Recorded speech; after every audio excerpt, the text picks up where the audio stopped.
बृहस्पतिवार की कथा। विष्णु भगवान की जय। किसी गांव में एक साहूकार रहता था।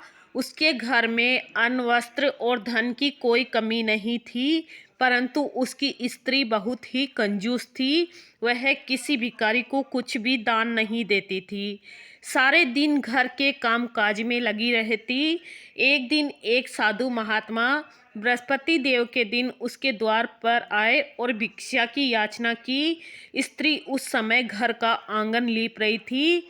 इस कारण साधु महाराज से कहने लगी कि महाराज, इस समय तो मैं घर लीप रही हूँ, आपको कुछ नहीं दे सकती, फिर किसी अवकाश के समय आना। साधु महाराज खाली हाथ चले गए। कुछ दिन के पश्चात वही साधु महाराज आए। उसी तरह भिक्षा मांगी। साहूकारनी उस समय लड़के को खिला रही थी। कहने लगी, महाराज क्या करूं, मुझे अवकाश नहीं है, इसलिए आपको भिक्षा नहीं दे सकती।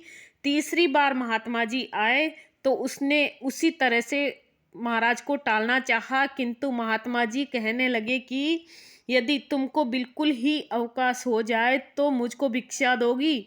साहूकारनी कहने लगी कि हाँ महाराज, यदि ऐसा हो जाए तो आपकी बड़ी कृपा होगी। साधु महात्मा जी कहने लगे कि अच्छा, मैं एक उपाय बताता हूँ, वैसा ही करना।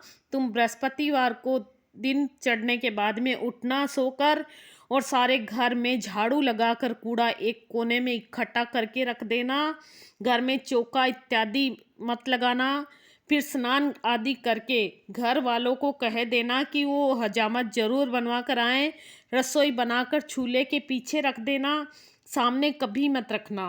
सायंकाल को अंधेरा होने के बाद दीपक जलाया करो, तथा बृहस्पतिवार को पीले वस्त्र धारण मत करना, न पीले रंग की चीज़ों का भोजन करना।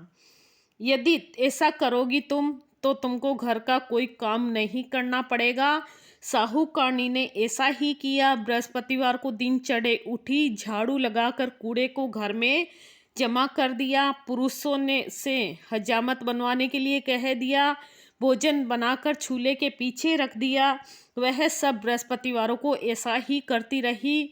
अब कुछ दिनों के बाद में उसके घर में खाने का दाना भी नहीं रहा। थोड़े दिनों में महात्मा जी फिर आए भिक्षा मांगने के लिए, परंतु सेठानी ने कहा, महाराज मेरे घर में खाने को अन्न नहीं है, आपको क्या दे सकती हूँ मैं।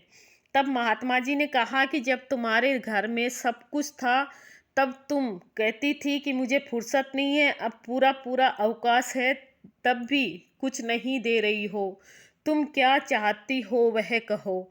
तब सेठानी ने हाथ जोड़कर प्रार्थना की, महाराज अब कोई ऐसा उपाय बताओ कि मेरे पहले जैसे धन धान्य हो जाए। तब महाराज को दया आई और बोले, बृहस्पतिवार को प्रातःकाल उठकर स्नान आदि से निवृत्त होकर घर को गाय के गोबर से लीपकर तथा घर के पुरुष हजामत नहीं बनाए, भूखों को अन्न जल देती रहा करो। ठीक सायंकाल दीपक जलाया करो।